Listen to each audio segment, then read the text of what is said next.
hablarte de lo que va a ser capaz de hacer tu Mac los próximos meses. La nueva actualización que ha anunciado Apple, o bueno, para mis amigos de Latinoamérica, Apple, es muy divertido cómo pronunciamos la marca de formas diferentes. Bueno, esta nueva versión, que se va a llamar macOS Ventura, trae muchas cosas tanto del iPhone como del iPad. Y algunas cosas de las que trae, la verdad es que lo han hecho para que encaje muy bien en el Mac. Pero hay un par de cosas que son, sobre todo en las que me quiero centrar, que hacen que esta versión de macOS sea muy especial. Voy a pasar rápidamente por todas aquellas funciones que son similares a las que tenemos en el iPhone y en el iPad, más que nada porque esto ya te lo conté en los vídeos anteriores. Pero si no los has visto, creo que repasar nunca viene mal.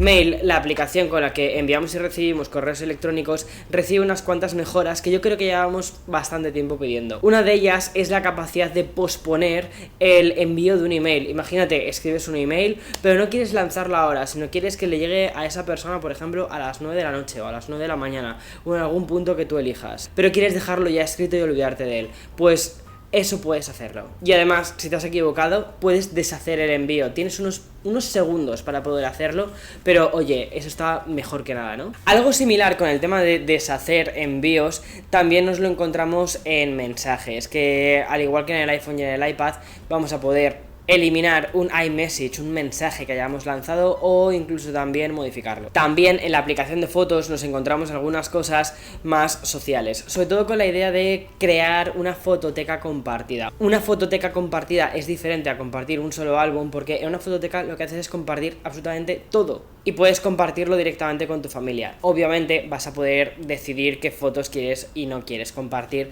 y mantener tu propia fototeca privada. También llega la aplicación de tiempo al Mac, además que luce muy bonita con esos widgets y con toda esa información extra que podemos sacar. Y también una aplicación específica para reloj, muy similar a la que tenemos en el iPhone, pero obviamente más grande. Una de las mejoras que a mí personalmente me gusta más es lo que han hecho con Spotlight.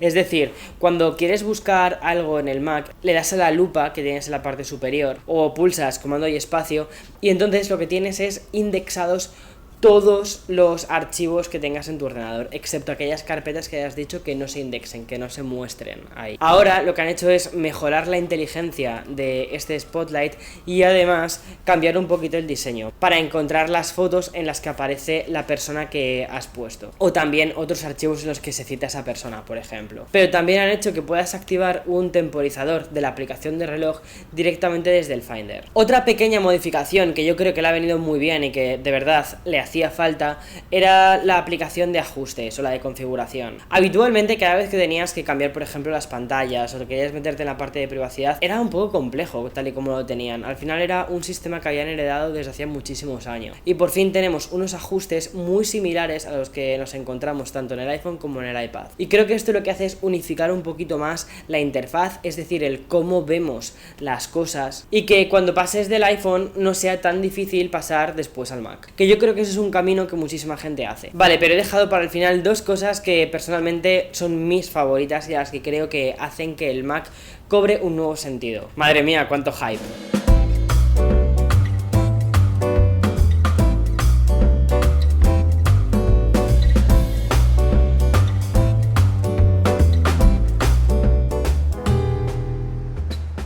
La primera es Stage Manager. Ok, esto lo trae directamente del iPad. Sin embargo, considero que en el Mac tiene también un sentido muy específico. Te cuento por qué. En el iPad lo que hace es acercar ese dispositivo, el iPad, más hacia un Mac. Sin embargo, en un Mac lo que hace es acercarlo más hacia un iPad.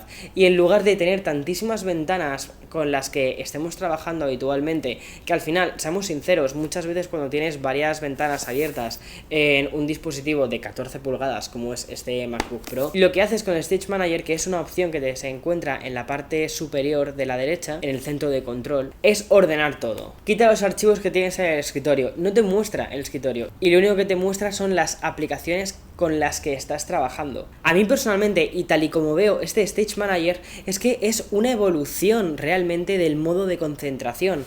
Tenemos el modo de trabajo, tenemos el modo de ocio, y creo que Stage Manager es al final eso, es un punto extra en la parte de concentración, porque al final nos concentramos, nos enfocamos únicamente en la aplicación o dos aplicaciones en las que estemos trabajando, pero tenemos las otras aplicaciones abiertas, además en un primer plano en la parte de la derecha, para que si necesitamos rápidamente ir a por una, boom, vamos, y se abre y pasa a un primer plano, y cuando la dejas de necesitar pasa a un segundo plano. A ver, es una forma bastante interesante de interactuar con el Mac.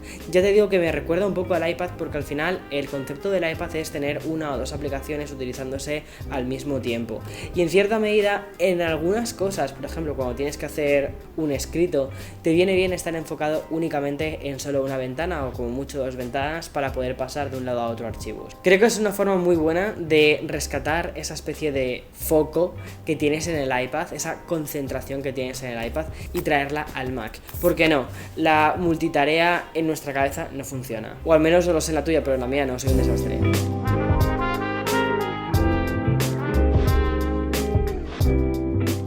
Vale, pero ahora bien, mi función favorita, y si tuviese que decir cuál es la función que trae de nuevo este año el Mac, te diría Continuity Camera. Han mejorado esta función de Continuity para dos cosas. Uno, que por ejemplo cuando recibes una llamada en el iPhone, después la aceptas, te pones a hablar y después la puedes pasar directamente al Mac, pero la parte de Continuity Camera lo que hace es mejorar también la parte de videollamadas, y además que lo hace de una forma muy sencilla, y eso para mí creo que es lo más importante. En lugar de utilizar la cámara frontal de tu Mac, porque seamos sinceros, no todos los Macs tienen unas cámaras demasiado buenas. Ha sido este año en el que Apple ha decidido poner las pilas con esto de las cámaras, pero los anteriores, y que en lugar de poder utilizar la cámara frontal del Mac, podamos utilizar la cámara trasera de nuestro iPhone. Únicamente tenemos que tener el iPhone cerca del Mac cuando vayamos a recibir una llamada, y nos dará la opción de pasar la llamada a esta cámara. De hecho, si ya has seleccionado la cámara anteriormente,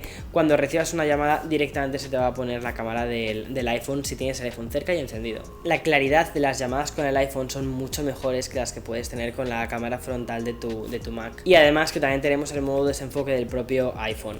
No hay lag, que es una cosa que me ha sorprendido muchísimo, todo es hiper fluido y no tienes que conectar absolutamente ningún cable. Funciona con tu ID de Apple y ya está. He intentado probar una función que mostraron durante la presentación, pero que no he conseguido activarla.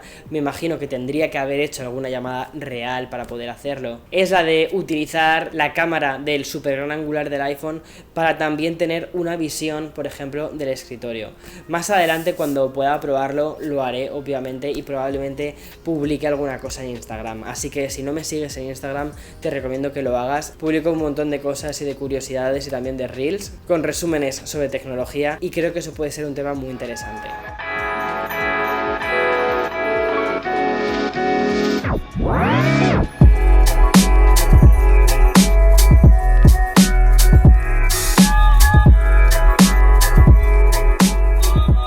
En fin, esto es lo más relevante que vamos a ver en macOS Ventura, la versión final, porque lo que tengo actualmente es una beta, y por cierto, no te recomiendo que instales una beta en tu ordenador principal, porque me he encontrado con algunos errores. La versión final, como te digo, saldrá en algún momento de otoño, y una cosa que me ha sorprendido es que este año las especificaciones para los ordenadores que van a aceptar esto no son tantos, es decir, en algunos MacBook tienen que ser más recientes del 2017, es decir, 2017 para adelante, que no hace tanto tiempo de eso. Me parece que la versión de este año es como un poco más restrictiva. En fin, hasta aquí todas las novedades y nos vemos en siguientes vídeos. ¡Chao!